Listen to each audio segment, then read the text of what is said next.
बहुत समय पहले एक जंगल में अजीब तरह की महामारी फैली हुई थी। ऐसी बीमारी जिसका इलाज क्या है यह किसी को समझ नहीं आ रहा था। सभी जंगल में रहने वाले पक्षी इस महामारी से जूझ रहे थे। हरिया भैया, क्या तुमने मेरी बेटी गुड़िया को देखा है? मैं उसे कब से ढूंढ रही हूँ, मगर वो मुझे अभी तक नहीं मिली। हाँ रानू बहन, मैंने उसे शाम को तालाब के किनारे बैठा देखा था। उसकी हालत ठीक नहीं लग रही थी। मैंने कुछ देर उससे बात की और फिर वहाँ से आ गया। अच्छा हरिया भैया, लेकिन वो तो घर अभी तक वापस नहीं आई है। मेरे ख्याल से हमें जल्दी से उसके पास जाना चाहिए, उसे कुछ हो ना गया हो। फिर वो दोनों जल्दी से उड़ते हुए तालाब के किनारे पहुँचे और वहाँ जाकर उन्होंने बहुत ही दुखद मंजर देखा। गुड़िया चिड़िया जमीन पर मरी पड़ी हुई थी और उसके आसपास बहुत से पक्षी उदास मुंह लिए बैठे थे। उठो मेरी बच्ची, उठ जाओ मेरी बच्ची, तुम्हें क्या हो गया? ये कहकर रानू चिड़िया जोर जोर से रोने लगी। तभी पक्षियों ने देखा कि गुड़िया का शरीर नीला पड़ गया था। इसका मतलब है कि गुड़िया की मौत उसी महामारी की वजह से हुई है, जिससे हम कई सालों से जूझ रहे हैं। फिर सभी पक्षियों ने आसमान में देखकर गुहार लगाई। हे ऊपर वाले, हम पक्षी तो किसी का बुरा नहीं चाहते, फिर क्यों तुम हमें सजा दे रहे हो? आप हमारे जंगल से इस महामारी को खत्म कर दीजिए। इसका कोई ऐसा इलाज निकालिए कि इस बीमारी के वजह से अब किसी और की जान न जाए। उनके इतना कहते ही आसमान में घटा छा गई और तेज बारिश होने लगी। सभी पक्षी बारिश की बूंदों से बचने के लिए इधर उधर भागने लगे। आसमान से बारिश के पानी के साथ एक बीज आकर गिरा। बारिश की वजह से वहाँ की मिट्टी गीली हो गई थी, जिसकी वजह से वो बीज जमीन के अंदर चला गया और पूरी तरह से गायब हो गया। अगले दिन सुबह सुबह पक्षी तालाब पर पानी पीने के लिए आने लगे तो उनको वहाँ एक पेड़ नजर आया। अरे, ये तालाब के किनारे पेड़ कैसे आ गया, वो भी एक ही दिन में? तभी उस पेड़ की डाली पर 2 अनार उग आए, लेकिन अभी किसी को अनार का नाम नहीं पता था। अरे, तुमने देखा यह फल कैसे एक ही पल में उगकर बड़ा हो गया? यह तो कोई चमत्कार लग रहा है। तभी किसी पक्षी के करहाने की आवाज आने लगी। बहुत दर्द हो रहा है। सभी पक्षियों का ध्यान कालू पर गया, जो कि बुरी तरह चीख पुकार करता हुआ आ रहा था। क्या हुआ कालू, तुम बहुत दर्द में लगते हो। तभी सभी पक्षियों ने देखा कि कालू के पंख और पैर नीले पड़ते जा रहे थे। अरे कालू, लगता है तुम उसी महामारी का शिकार हो रहे हो। है ईश्वर, कालू को हम मरता हुआ नहीं देख सकते, हमारी मदद कीजिए। तभी उनको एक आवाज सुनाई दी। प्यारे पक्षियों, तुम्हारी दुआ तो ऊपर वाले ने कल ही सुन ली थी, तभी तो उसने मुझे यहाँ उगाया। इस महामारी से सब पक्षी जूझ रहे हैं, लेकिन तुम पक्षी कभी किसी का बुरा नहीं करते, इसलिए ऊपर वाले ने मुझे भेजा है। मेरी डाल पर ये जो फल लगा है, तुम इसको तोड़कर कालू को खिला दो और फिर इसका कमाल देखो। यह सुनकर रानू ने वो फल तोड़ा और कालू को खिला दिया। खाने के ठीक 3 सेकंड के अंदर ही कालू उठ खड़ा हुआ। अरे वाह, मैं तो एकदम ठीक हो गया। यह फल भी कितना स्वादिष्ट है, ऐसा फल तो आज तक नहीं खाया। अरे पक्षियों, यह फल स्वादिष्ट होने के साथ साथ इस महामारी को खत्म करने की ताकत रखता है। इसका नाम अनार है और ये दुनिया का सबसे स्वादिष्ट फल है, जिसको खाने वाला कोई भी पक्षी इसको बार बार खाना चाहेगा। इस तरह से अनार अब पूरे जंगल का मनपसंद फल बन गया। जंगल के लगभग सभी पक्षियों ने अनार को खाना शुरू किया और फिर कभी भी जंगल के अंदर महामारी नहीं फैली। सब कुछ बहुत अच्छा चलने लगा था। लेकिन एक दिन एक शिकारी चील जंगल पहुंचा। यही वो पेड़ है जिसके बारे में मैंने सुना था। यही वो अनार का पेड़ है जिसको खाने से महामारी से हमेशा के लिए छुटकारा मिल जाता है। अरे, मैं अभी इसको काट देता हूँ। ये तुम क्या कर रहे हो? मुझे क्यों काटना चाहते हो? तभी सभी पक्षी वहाँ पर इकट्ठा हो गए। अरे जालिम चील, तुम क्यों इस पेड़ को काटना चाहते हो? हमारे जंगल में बहुत बड़ी महामारी फैली है। मैं इस पेड़ को काट दूंगा। इसके सारे अनार ले जाकर शहर में महंगे दामों में बेचूंगा। अगर ऐसा है तो तुम मेरे सारे अनार ले जाओ और जिसको भी बीमारी हो मुफ्त में उसको खिलाओ। महंगे दामों में बेचोगे तो गरीब पक्षियों की जान कैसे बचेगी? मैं एक शिकारी चील हूँ, यह सब मैं नहीं सोचता। इस पेड़ को इसलिए काट दूंगा कहीं मेरी तरह कोई दूसरा शिकारी यहाँ आकर अनार न लेकर जाए और मेरी तरह कोई दूसरा अमीर न बन जाए। उसने कुल्हाड़ी हवा में उठाई और मारने ही वाला था, तभी शिकारी चील चक्कर खाकर जमीन पर गिर गया। अरे इस चील के पंख नीले पड़ रहे हैं, लगता है इसे भी महामारी हो गई है।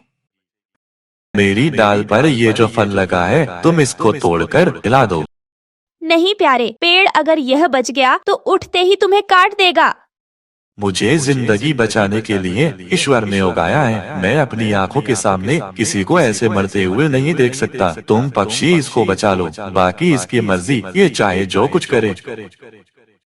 फिर रानो चिड़िया ने एक अनार तोड़कर उस शिकारी चील को दे दिया। जैसे ही उसने अनार खाया तो वो एकदम स्वस्थ हो गया और उठ खड़ा हुआ। शुक्रिया दयालु पेड़ और प्यारे पक्षियों, मुझे अपनी हरकतों पर शर्म आ रही है कि मैं जिस अनार के पेड़ को काटने वाला था उसी ने मेरी जान बचाई। मुझे आप सभी माफ कर दें, मैं अब यहाँ से चला जाऊंगा। नहीं, तुम ऐसे नहीं जा सकते। तुम तो बच गए, लेकिन दूसरे जंगल के पक्षियों को कैसे बचाओगे? तुम मेरे कुछ अनार ले जाओ, इनको बीमार पक्षियों को खिलाने के बाद इनके बीजों को जमीन में दबा देना। बोते ही अगले दिन ही वहाँ एक अनार का पेड़ उग जाएगा। इस तरह हर जंगल में अनार के पेड़ हो जाएंगे और यह महामारी खत्म हो जाएगी। यह सुनकर उस शिकारी चील ने कुछ अनार तोड़े और वहाँ से चला गया। फिर शिकारी चील उन अनारों को दूसरे जंगल के बीमार पक्षियों को खिलाता है और उसके बीजों को मिट्टी में दबा देता है। इस तरह महामारी इस दुनिया से हमेशा के लिए खत्म हो गई और सब पक्षी खुशी खुशी अपना जीवन बिताने लगा। दोस्तों, आपको हमारी आज की कहानी कैसी लगी? हमारी कहानी को लाइक करें, कमेंट करके अपनी राय हमें दें। आपके कमेंट और लाइक हमारे हौसले को बढ़ाते हैं। अगर आप हमारे चैनल पर नए आए हैं तो हमारे चैनल को सब्सक्राइब करना ना भूलें। आपका धन्यवाद।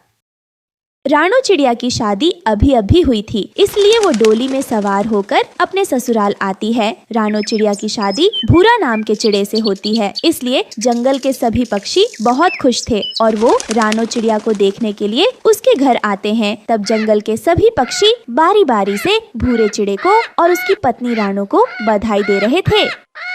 मम्मा मम्मा प्लीज आप मुझे भी ले जाएं। मुझे भूरा अंकल की पत्नी को देखना है। बेटा, तुम घर पर ही रहो। तुम क्या करोगी वहाँ जाकर? मम्मा मुझे नहीं पता, मुझे देखना है नई दुल्हन को। वो दोनों माँ बेटी ऐसे बातें कर ही रही थीं कि तभी वहाँ गोरी कौवी अपने बेटे जग्गू को लेकर आ जाती है। चिड़िया बहन, मैं तो जा रही हूँ नई दुल्हन को देखने। सुना है कि भूरा चिड़ा की पत्नी बहुत सुंदर है। गुड़िया, मैं भी अपनी मम्मा के साथ जा रहा हूँ। मुझे तो मिठाई मिलेगी भूरा अंकल के घर पर। मम्मा आप मुझे क्यों नहीं लेकर जाती? अरे चिड़िया बहन, अभी वो छोटी बच्ची है, अगर जिद कर रही है तो ले चलो। कौन सा तुम उसे उठाकर ले जाओगी? फिर ऐसे वो चारों भूरा चिड़ा की पत्नी को देखने के लिए चले जाते हैं। तुमने ऐसे कौन से अच्छे काम किए थे जो तुम्हें इतनी अच्छी पत्नी मिल गई? मैंने तो सोचा था कि तुम्हारी पत्नी तुम्हारे जैसी होगी। गोरी जी, कितने सुंदर तो है मेरे पति जी। क्या कमी है मेरे पति में? गोरी बहन, आज का दिन तो लड़ाई का नहीं है। ये लो तुम मिठाई खाओ, और लाडो बहन ये लो आप भी मिठाई खाओ। जब सब ये बातें कर रहे थे तभी जग्गू कौवे की नजर वहाँ रखे रानो चिड़िया के हार पर पड़ती है और वो चुपके से उस हार को उठाकर छिपा लेता है। भूरा जी ने मुझे सब बता दिया है कि आप सब मेरे पति जी के पक्के दोस्त हो, इसलिए मैं भी आप सभी से मिलना चाहती थी। मम्मा मम्मा, मुझे वॉशरूम आया है, मुझे जल्दी से घर जाना है। जग्गू, अभी तो आए हैं, थोड़ी देर तो रुक जाओ, थोड़ी देर में चलेंगे। नहीं, मुझे बहुत जोर का वॉशरूम आया है। जग्गू तो जल्दी से वहाँ से भाग जाना चाहता था क्योंकि उसने रानो चिड़िया का हार जो चुरा लिया था। मुझे अब जाना होगा क्योंकि जग्गू मुझे तंग कर रहा है। ये मिठाई मैं अपने साथ ही ले जाती हूँ, घर जाकर खा लूंगी। ये कहते हुए गौरी कौवी जग्गू को वहाँ से अपने साथ लेकर चली जाती है। भूरा भैया, कल मैं आपके लिए अच्छा सा भोजन बनाकर तैयार रखूंगी, आप दोनों जरूर आना मेरे घर पर। ये कहकर लाडो भी अपनी बेटी को लेकर वहाँ से चली जाती है। मम्मा ये देखे, मैंने रानो आंटी का हार चुरा लिया है। अब ये हार मेरी मम्मा पहनेंगी। अरे मेरा जग्गू तो बहुत तेज हो गया है और ये हार तो बहुत कीमती है। क्या क्या इसे चोर बनाना है? कुछ शर्म करो। जाओ जाकर वापस करके आओ उसका हार। वो बेचारी क्या सोचेगी कि पहले ही दिन में उसका हार चोरी हो गया। शर्म करो। अच्छा, अब मेरा मुंह ना खुलवाओ। आप जो सारी जिंदगी करते आए हो मैं सब बता दूंगी जग्गू को। और हाँ, खबरदार, अगर किसी को कुछ बताया तो मेरे जग्गू ने पहली बार तो चोरी की है, और वो भी कितने अच्छे से। उन्हें तो क्या, मुझे भी कुछ पता नहीं चला। हे भगवान, ये क्या हो गया? मेरा हार कहाँ चला गया? वो हार मेरी माँ की निशानी थी। रानो चिड़िया, हमारे घर तो लाडो चिड़िया और गोरी कौवे ही आई थी, और तो कोई नहीं आया। लेकिन लाडो चिड़िया तो ऐसी नहीं है, वो कौवी तो आते ही चली गई थी। आप मानो या ना मानो, मुझे तो ये काम उस लाडो चिड़िया का ही लग रहा है। वो हार तो था ही कीमती। चलो हम लाडो चिड़िया के पास चलते हैं और पूछते हैं उसे जाकर। फिर वो दोनों लाडो चिड़िया के घर जाते हैं और वो लाडो का दरवाजा खटखटाते हैं। आ जाओ, दरवाजा तो खुला ही है। लाडो बहन, इससे अच्छा तो ये था कि आप और कौवी बहन आती ही नहीं मेरे घर पर। आपने हमारी सारी शादी खराब कर दी। भूरा भैया, क्या हुआ है? आप बताओ तो सही, मुझे तो कुछ समझ में नहीं आया। कहाँ है मेरा हार? तुम दोनों में से किसी एक ने मेरा हार चुराया है, या तुमने या फिर उस कौवी ने। भैया, अगर आप चाहें तो मेरे घर की तलाशी ले सकते हो। आप किस हार की बात कर रहे हो? मैंने तो आपका हार देखा तक नहीं है। मम्मा मम्मा, मैंने देखा कि जग्गू अपने पंखों में कुछ छिपा रहा था। जब मैंने उसे पूछा तो बोला वो मिठाई है। तो फिर उसके बेटे ने भी अपने पिता वाले काम सीख लिए हैं। चलो रानो चिड़िया, गोरी के घर जाते हैं। लाडो बहन, आप भी मेरे साथ चलो प्लीज। उस हार को ढूंढवाने में मेरी मदद करो। फिर वो तीनों गोरी कौवी के घर की तरफ जाते हैं। गोरी कौवी ने अपने घर का दरवाजा बंद कर रखा था। तब चिड़ा दरवाजा खटखटाता है। लो, आ गया है भूरा चिड़ा। अब बेइज्जती होगी पूरे जंगल में। मुझे भी गोरी कहते हैं। अब मैं ये हार कभी भी वापस नहीं करूँगी। वो फिर से दरवाजा बजाते हैं। गौरी बहन, दरवाजा खोलो, रानो का हार खो गया है। तो क्या मैंने चुराया है? चल भाग यहाँ से, बड़ी आई चोरी का इल्जाम लगाने वाली। गोरी बहन, अगर आपने हार नहीं चुराया तो दरवाजा तो खोलो। मेरी मम्मा को नींद आ रही है, आप यहाँ से भाग जाओ। जग्गू था तो छोटा, परंतु वो पूरी तरह बुरा पक्षी बन चुका था। देखा भैया, अगर इन्होंने हार ना चुराया होता तो ये दरवाजा खोल देते। इसीलिए हार इनके घर में ही है। ये कौवी तो बहुत बुरी है। ये हार मेरी माँ की निशानी है। अगर ये हार मेरा नहीं रहा तो ये कौवी भी कभी इसे पहन नहीं सकेगी। ये मेरी बद्दुआ है। लाडो चिड़िया और भूरा जी, चलो घर चलते हैं। फिर वो तीनों वहाँ से चले जाते हैं और जंगल में रात भी हो जाती है। भूरा जी, अब तो मुझे पूरा यकीन हो गया है कि मेरा हार उस गोरी कौवी के पास ही है। अगर उसने मुझे दुख दिए हैं तो वो हार उसे भी नसीब नहीं होगा। फिर अगले दिन गोरी कौवी जग्गू से कहती है, चल जग्गू, नदी पर चलते हैं। वहाँ चलकर ये हार मैं पहनकर तो देखूं कि ये हार कैसा लगता है। अगर ये हार किसी ने मुझे यहाँ पहने देख लिया तो खूब बेइज्जती होगी। ये कहकर गोरी कौवी नदी की तरफ चली जाती है। जग्गू, तुम जरा ध्यान रखना, मैं ये हार पहनकर नदी के पानी में देखूं तो कि मैं कैसी लगती हूँ। गोरी कौवी हार पहन लेती है और जग्गू इधर उधर देखने लगता है। गोरी कौवी नदी के पानी में खुद को देख रही थी, लेकिन वो ये नहीं जानती थी कि वहीं पास में ही दो चोर चील, उससे भी बड़े बदमाश चोर छिपे बैठे हुए हैं। अरे यार, इतना कीमती हार मैंने पहले कभी नहीं देखा। चल इस हार को अपना बना लेते हैं। अगर प्यार से न माने तो उसके पंख काट देंगे और हार छीनकर वहाँ से भाग जाएंगे। फिर वो दोनों बदमाश चील आकर गोरी पर हमला कर देते हैं। छोड़ो मुझे, तुम दोनों छोड़ो मुझे, मैं तुम्हें अपना हार नहीं दूंगी। तो फिर पंख काट कर ले जाए तुम्हारा। मम्मा मम्मा, आप दे दे, ये आपको वरना बहुत मारेंगे। जग्गू, मेरे जग्गू बेटा, तुम भाग जाओ यहाँ से, मैं इन्हें ये हार नहीं दूंगी। गोरी कौवी तो मुकाबला करती है, परंतु वो चील चोर तो उसका पंख काटकर वो हार उतारकर अपने साथ लेकर भाग जाते हैं। मम्मा मम्मा, ये क्या हो गया? आपका तो पंख ही कट गया। गोरी कौवी तो खून में लथपथ पड़ी थी। कालू कौवा भी वहाँ पर आ जाता है। पापा पापा, चोर मम्मा का हार छीन ले गए और उनका पंख भी काट दिया। गोरी, उस रानो चिड़िया की बद्दुआ लगी है तुम्हें। अब तुम ऐसी ही सारी जिंदगी बिना पंख के बैठकर ही गुजारना। गौरी कौवी तो रोई जा रही थी और उसे बुरे कामों की सजा भी मिल जाती है।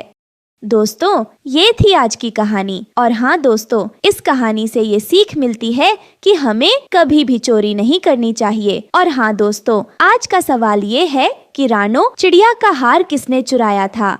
अगर आपको पता है तो कमेंट बॉक्स में लिखकर जरूर बताइए। और अगर आप हमारे चैनल पर नए हो तो चैनल को कर दो सब्सक्राइब और हमारी वीडियो को कर दो लाइक। और हाँ, घंटी बजाना ना भूलना ताकि नई वीडियो आपके फोन की स्क्रीन पर हो। मिलती हूँ मैं आपको अगली वीडियो में, तब तक के लिए धन्यवाद।